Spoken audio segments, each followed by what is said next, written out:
दुनिया भर में 9 दिसंबर को इंसदाद करप्शन का आलमी दिन मनाया जाता है। अक़वाम मुत्तहिदा ने इस आलमी दिन को मनाने का फ़ैसला 2003 में किया था। इस दिन को आलमगीर सतह पर मनाने का मकसद दुनिया की तवज्जो रिश्वत और करप्शन जैसी बुराई के फैलाव की तरफ मबजूल कराना है।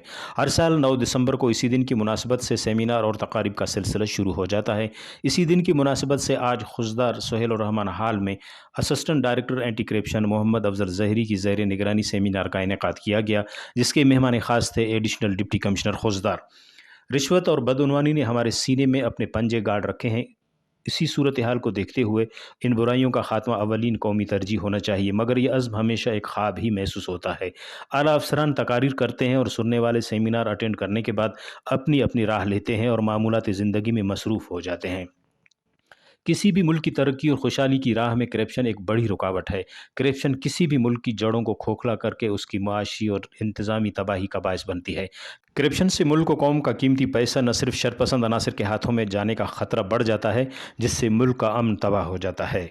कैमरामैन तैयब उमर के साथ मुर्तज़ा बलोच, वश न्यूज़, खुशदार।